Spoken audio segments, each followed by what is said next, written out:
자, 이전 추천주 간단 체크 들어갑니다. 근데 오늘은 시장 위주로 좀 말씀을 드리는 게 좋을 것 같아가지고 일단 뭐 어제 종목이 안 나왔었잖아요. 오늘은 종목이 나올 거고 해서 이전 추천주 체크는 약간 패스하고 시장 보겠습니다. 자, 일단 오늘 코스닥이 1% 정도 밀렸습니다. 보시는 것처럼 제 바닥권에 위치해 있고요. 뭐 전반적인 흐름이 완전 무너졌다라고 할 순 없지만 대체로 수렴 패턴을 좀 이어가고 있습니다. 위든 아래든 좀 터질 수 있는 그런 조짐을 가져가고 있고 일본 기준 302평 라인이 지금 또 위협이 되고 있죠. 여기서 이제 슈팅이 좀 나와줘야 되는데 이 슈팅은 이제 한국뿐만 아니라 대내적인 영향에 특히 민감한 뭐 미국 시장의 영향을 좀 많이 받을 것으로 보여집니다. 자, 뭐 코스피도 비슷한 흐름인데 박스피에 갇혀 있죠. 뭐 그렇게 특이한 패턴은 아니고 그냥 박스권에 갇혀 있습니다. 근데 그냥 시장 이렇게 보면 되지 않나 싶을 수 있는데요. 아무래도 중요한 게 이제 금리 인상 부분인 것 같습니다. 관련해가지고 말씀을 좀 짧게 드리고자 합니다. 자, 미국 금리 인상과 관련해가지고 지금 나스닥이 어제 같은 경우에 좀 무너졌다가 막판 회복한 채로 마감이 되었어요. 하지만 장중에 된 뭐 3% 가까이 하락하는 모습이었거든요. 2.74%니까 많이 밀렸고 고점비 감안을 했을 때뭐 이때 고점으로 잡아볼까요? 이렇게 봤을 때 고점비 10% 가까이 떨어졌습니다. 그리고 이전 나스닥 패턴을 좀 보시면 이렇게 8% 하락한 바가 있었고요. 그 전의 패턴 같은 경우도 뭐 8%, 고점비 뭐 8%, 10% 이렇게 하락하면 거의 바닥을 찍었다라는 거를 보실 수가 있죠. 그러면 이때 12% 하락할 때가 21년도 최대 하락폭, 현재 10% 하락. 많이 밀렸습니다. 그러면 또 이때는 어땠을까요? 11%고요. 이때는 보시는 것처럼 14% 정도 하락한 바가 있습니다. 추가적으로 보시면 다 비슷해요. 비슷하고 유일하게 코로나 포스트 때 이때 30% 정도 밀렸습니다.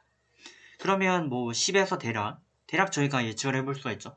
마이너스 한 7에서 마이너스 한 15 정도가 바닥이다.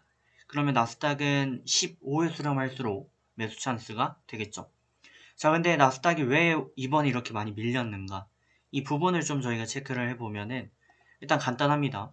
금리 인상을 하겠다라는 거예요. 테이퍼링이 내년 올해 이제 3월 달에 끝나게 되는데 이 테이퍼링을 끝나자마자 바로 기준금리 인상을 3월 달에 하겠다라는 거예요. 그럼 왜 3월 달에 하겠다라고 하느냐? 인플레이션 때문이죠. 물가가 계속 오르니까. 이 물가는 왜 오릅니까? 물가는 미래 가치가 선반영되는 특성이 있어요. 그러니까 앞으로 경제가 좋을 거래. 앞으로 뭐 이것저것 다 좋을 거래라고 얘기가 돌면 자연스럽게 예를 들어 여러분들이 뭐 사탕을 판매를 하는데 사탕을 한 개를 팔다가 이거 앞으로 두 개 팔릴 것 같아 라고 한다면 두 개를 진열을 해 두시겠죠. 그러면 또 이 두 개가 앞으로 세 개, 네 개 팔릴 거래 라는 얘기가 돕니다. 그러면 나 사탕 하나만 준비했는데 이제 네 개 준비해야 되겠네. 근데 네 개 준비하려고 보니까 일손이 딸려요. 일손이 딸려가지고 사람을 구하려고 하니까 사탕 같이 포장하실 분 하니까 사람이 안 나와요. 사람이 안 나오면 어떡해요? 알았어. 원래 시급 뭐 10,000원인데 내가 15,000원 맞춰줄게. 라고 하니까 인건비가 오릅니다. 그죠? 인건비가 오르고 이 사장 입장에서 여러분들 판매를 하는데 생각해보니까 내가 이걸 4개를 이렇게 해가지고 파는데 이거 내가 남는 게 없는 것 같아. 이렇게 해가지고 이게 될 수가 있는 건가? 나도 바쁘니까 가격 좀 올려볼까? 한 3개, 4개 팔 걸로 예상이 되니까 뭐 3개 정도 판다고 치고 3개를 판다 치고 가격을 좀 올리자 해서 원래 1,000원이었던 거를 1,500원에 올려버립니다. 이러면서 이제 연쇄적인 물가 인상이 이어지는 거예요. 이 경제가 좋아지면서 생기는 자연스러운 현상입니다. 근데 이 연준은 고민이죠. 왜? 경제를 살리는 거 좋습니다. 좋은데 여기다가 물가까지 같이 오른다? 그러면 월급이 예를 들어 100만원인데 뭐 예를 들어 한우 소고기를 10만원에 사 먹었어요. 근데 이게 20만원이 되고 월급이 200만원이 되고 그럼 쌤쌤이에요. 그죠? 쌤쌤인데 이러면 다행이지만 월급은 100인데 이 한우가 15만원 이래버리면 말이 안 된다는 거죠. 이걸 잡으려면 어떻게 해야 되냐? 일종의 쇼크를 좀 줘야 됩니다. 그러니까 크게 두 가지 방법이 있어요. 장기적인 심리를 악화시키는 방법이 있고 또 하나는 단기적으로 엄청난 공포를 주는 방법이 있어요. 그렇게 봤을 때 이제 긴축 쇼크, 약간 발작을 일으키게 하는 방법인데 그 방법이 금리를 내가 올해 2번 올린다고 했지? 근데 아니야 나 4번 올릴 거야 이래버리는 거죠.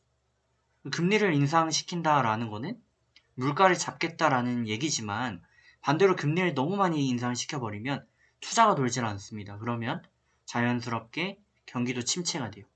그러다 보니까 연준 입장에서 올해 4번 올릴 거야 라고까지 말을 하니까 사람들이 겁을 먹습니다. 근데 뭐 재차 말씀드렸지만 또 계속 말씀드리고 있지만 결국에는 2번 혹은 3번 정도뿐이 올릴 수가 없다. 4번은 절대 올릴 수가 없다. 이거는 경기 자살입니다. 시장을 망가뜨린 자살행위이기 때문에 4번 올릴 수 없고요. 다만 이런 식으로 할 수 있어요. 내가 4번 올린다고 했지? 금리 인상 4번 한다고 했어. 근데 저처럼 이걸 보니까 거짓말 너 2번뿐이 안 올릴 거잖아. 이러면 연준이 어떻게 나오냐? 내 말 안 믿어? 그러면서 3월 달에 한번 올립니다. 그러면 사람들은 6월 달에 올릴 걸로 예측을 했는데 3월 달에 올려버리니까 진짜 3월 달에 올리는 거야? 설마. 그랬는데 이제 6월 달에 한번 또 올려버려요. 그러면 사람들이 이제 미치는 거예요. 패닉에 빠지죠. 와, 이대로면은 뭐 9월, 11월 뭐 이러면 한 5번까지도 인상할 수 있는 거 아니야? 라고 하면서 물가가 잡히는 현상이 발생한다. 라는 거죠. 해서 뭐 결과론적으로 4번까지 올리는 거 이건 어렵다. 왜냐면 국제사회적으로도 그렇고 미국 시장만 안정화됐을 뿐 한국도 그렇고요. 뭐 다양한 선진국들도 경제가 지금 회복하는 수준이지 엄청 호황이 막 그런 상황이 아니에요. 그럼 금리 인상은 2번에서 3번 정도 그 정도가 적당한 거고 4번 인상은 말이 안 됩니다. 근데 이거에 대해서 사람들이 이제 지식이 넘치고 정보가 넘치고 그러다 보니까 그러지 않을 거야 라고 생각을 하면 원래는 뭐 9월달 11월달 해가지고 2번 올릴 생각이었는데 물가가 안 잡히니까 이거를 앞당겨서 3월 6월 이런 식으로 할 수 있다라는 얘기입니다. 그러면 1월에서 대략 6월까지 해가지고 1분기에서 2분기 정도의 파고가 좀 올 수 있겠죠. 증시가 그때 좀 밀릴 수 있습니다. 하지만 경기는 계속 좋아요. 그렇기 때문에 금리 인상을 하는 거기 때문에 결과론적으로 증시는 간다. 과거의 사례들을 보면 뭐 저희가 이제 테이퍼링이다 라고 할 만한 거는 저번 한 번뿐이 없어요. 금융위기뿐이 없는데 그래도 비슷한 전례들을 보게 되면은 위기 때마다 했던 내용들을 보시게 되면 결과론적으로 계속 올랐습니다. 증시가 계속 갔기 때문에 이번에도 마찬가지다 라고 보시면 됩니다. 해서 좋은 결과 만들어 가시면 좋을 것 같고 이런 나스닥이라든지 뭐 한국 거는 솔직히 좀 장담하기 어렵지만 미국 증시 같은 데는 밀리면 오히려 찬스다라는 의견을 드리고 있는 거고 뭐 이거를 이제 끝까지 이쯤 되면 이제 많이들 안 보십니다. 이제 9분째 지금 찍고 있으니까요. 그래서 제가 힌트를 좀 드리면 지금처럼 이제 고점이 이렇게 밀렸을 때 TQQ 같은 거는 굉장히 메리트가 있어요. 지금 시장이 아무리 많이 밀려도 15%다. 마이너스 15%다라는 게 거의 확정이 되었고 이게 기존 사이클 감안했을 때 올렸다 밀렸다. 이 사이클상 많이 밀려야 앞으로 5% 정도 나스닥이 더 밀리게 될 것이고 한 4% 정도 많이 밀려야 그리고 나서 바닥 찍고 다시 고가 경신 갑니다.